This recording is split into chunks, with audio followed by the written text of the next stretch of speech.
Do you think you can grow muscles as you get leaner?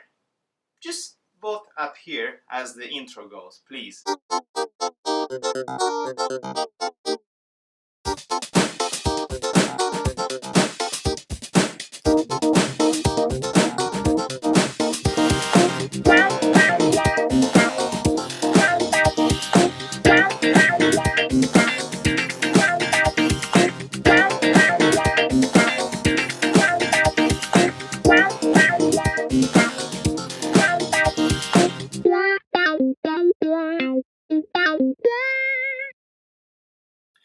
Hello everybody and welcome to this third episode of Live Healthy, Look Good, following from the previous videos in which I told you about diet and what happens when people decide to get leaner or losing weight, which is something, this topic is the ending topic of the whole do you want to go on a diet chapter, which I'm going to talk about in the next video. So please just subscribe if you don't want to lose it, if you don't want to miss it.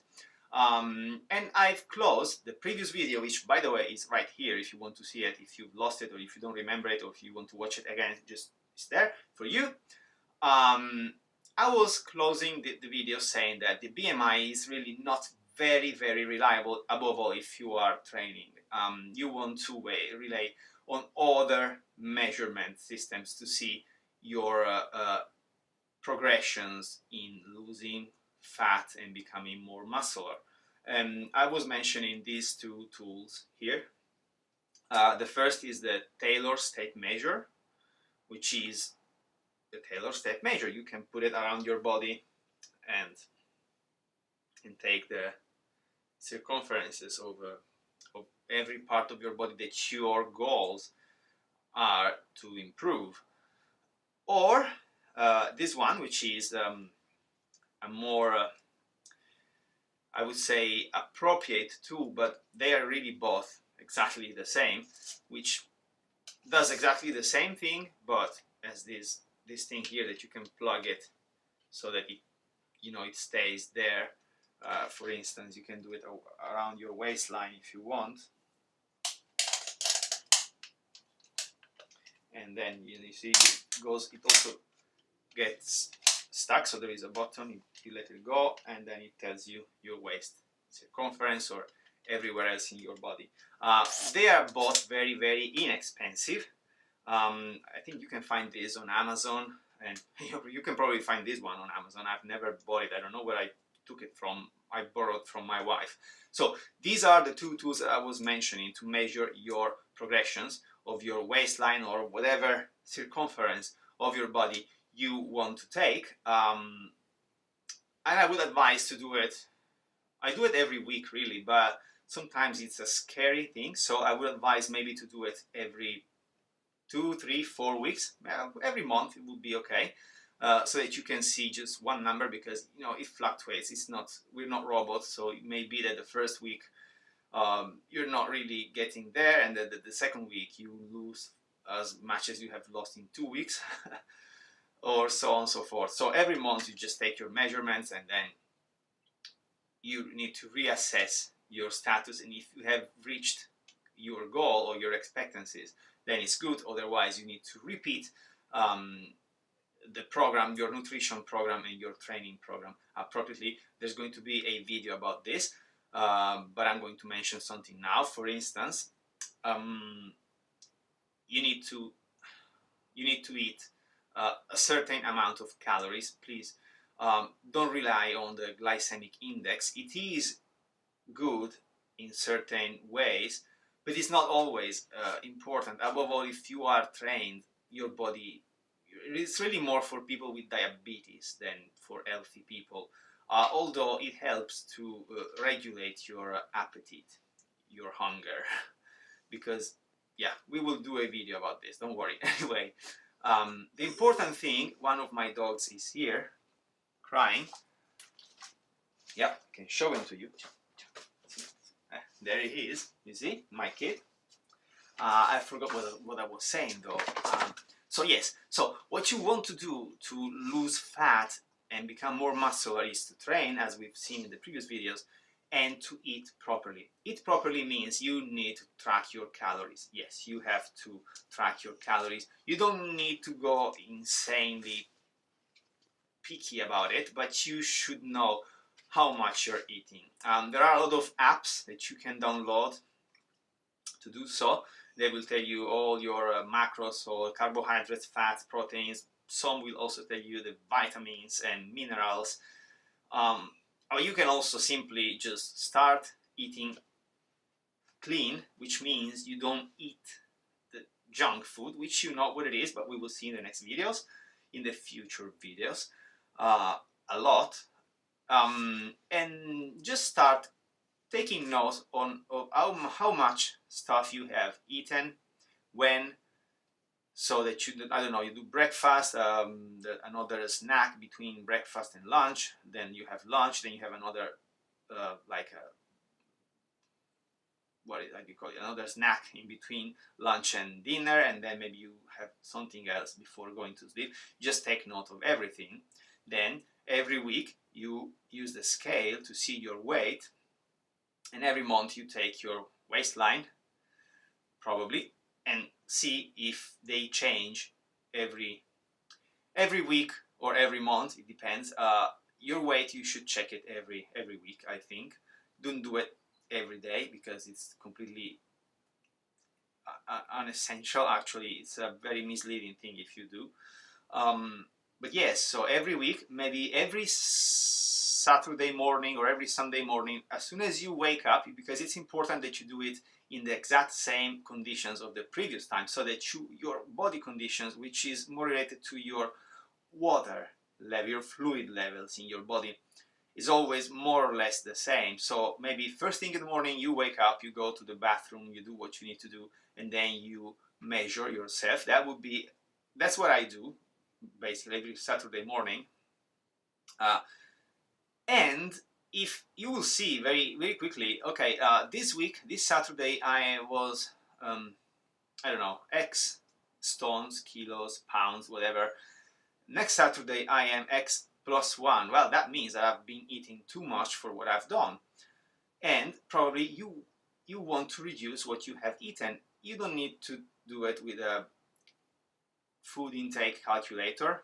You can just start reducing a little bit. Maybe, I don't know, just take a few grams of everything off, or a few grams of just one thing off, and see the next week what happens. And once you are on the same weight, you know that's what you need to do to keep the same weight. So if you want to lose weight, you can reduce what you're eating, but obviously always considering the training that you're doing, because you have to.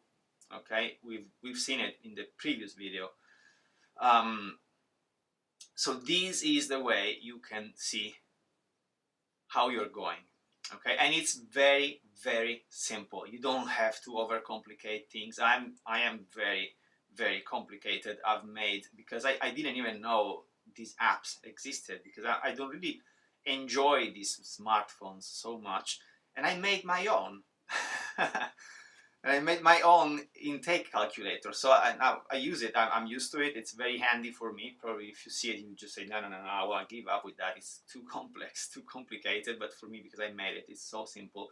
And it's something I've really been struggling to get used to, because it was really demanding in terms of time. Now it's just piece of cake, like a few minutes per day, and it's gone, you know. But anyway, you don't need to, as long as you keep track of what you eat, when you eat it, every week, every day of the week, and then on Saturday you measure your weight, and if your weight is as you expect it to be, so lower, you're good. If your weight is not as you expect it to be, is higher, or the same maybe, that's not the way you want to go, and so you reduce a little bit, not so much. Just go like, I don't know, if you take 100 grams of pasta, just go for 90 grams of pasta, even, because then maybe you eat pasta for lunch, pasta for dinner, so it's going to be just already 20 grams less. And you do the same for everything you eat, a little bit less, as long as you keep track of how much, and that would be enough. Obviously, you need to prefer healthy food. If you can, just avoid the processed foods, because that's not really because they're bad, That's because they may be bad, but mainly because you don't know, you can't really track what's inside. While if you cook yourself, you know how much oil you have added, how much things. Somebody will tell you also to avoid saturated fat, which isn't wrong, but I wouldn't be that concerned as long as you keep them below, like maybe below 30 grams per day. It would be, that's I think is the recommendation of the UK NHS, by the way. For men, women I think it's 20 or 25 grams per day of saturated fat. I will let you know if you want. Just let me know in the comments if you want to know how much it is, and I will let you know. And so this is how you need to go in order to keep track of your weight loss. Weight loss. Remember weight loss. Weight loss is one of the key words because I hate it so deeply. And I will tell you why in the next video. By the way, I was asking you a question before at the beginning of this video. My dog is particularly unhappy of me being here in front of the door because actually this is the biggest source of light that I can have in this house. So I'm in front of the door and the dog is like, why aren't you walking me? You're there talking like a crazy with nobody in front of you, right? And thankfully there's just one of them. I've got two. But so I was asking you, do you think it's possible to lose weight and build muscles in the same time? And the answer is yes, but. So I was a little misleading because I just say yes, no. I was mean. I did it in purpose. But yeah, there are two conditions in which you can actually lose weight and make muscles, which in other words means lose fat and become more muscular. And the first one is the one that I don't even want to talk about, and it's being on steroids, and that's probably not for overweight people who are looking to be healthier. But yeah, if you take steroids, basically medicines, they do everything you want them to do according to the amount you take, and they're not particularly healthy. Remember, everything that you breathe, eat, drink, it's processed by your organs. So the more stuff you give to your organs to process, the more workload you give to your organs, and hence they get tired quickly. Sometimes the consequences of medicines are really not as beneficial. I'm sure many of you know what I'm talking about. There are medicines that are necessary for curing certain diseases or for containing certain diseases, but they have so many horrible side effects. So I'm not going to go through the steroids road. I know a few of them because I'm interested in the topic as a research, but I will never lead there. So the aim of this channel, remember, is to get you rid of as many medicines as possible, not the other way around, which is the steroids and the doping path. But the second case in which people can lose both, actually can lose fat and make muscle, is if a person is untrained, unconditioned, and overweight. So in that case, you can, if you start training and if you start eating properly, you will become more muscular and you will lose fat. It's not a condition that will last forever though, because as soon as you become fit enough, you will either have to make weight if you want to become more muscular, or keep as you are if you like it, or lose fat. So if you are already trained a little bit, so if you are not yet maybe in the beach body side of core, but you are not terribly bad, like probably I am in this very moment. I've been bulking since December because I'm doing experiments, and I'm doing experiments because people the food industry and the fitness industry have really confusing theories about things, so we don't know, and the only way for you to find out is to try it yourself. I'm gonna do it for you if it's not crazy, if I don't think it's crazy. So this bulking thing, yeah, sorry, the dog had to go around the tripod. So I was saying, dogs are sorted. If you are in the not yet beach body side of things, you probably would not expect to become more muscular if you want to get rid of that extra fat that is not revealing your abs. Okay, so yeah, you always have to choose. But if good news, if you are untrained and if you are overweight, that's all making muscles and losing weight together, and that's the only way you have in your life to do it, and enjoy it if you start, because it's going to be the only one in your life, the only one time in your life in which it's going to happen. And so yes, I think for this video I am done.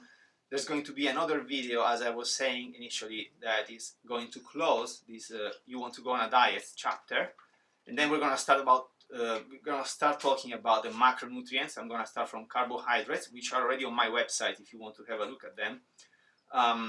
But so yes, thanks for watching. If you enjoyed this video, please, it's really important for YouTubers, they never tell you why, but it's really important if you click the like button and if you subscribe, and that's because YouTube will think that our videos are high quality content, and so they will appear in researches.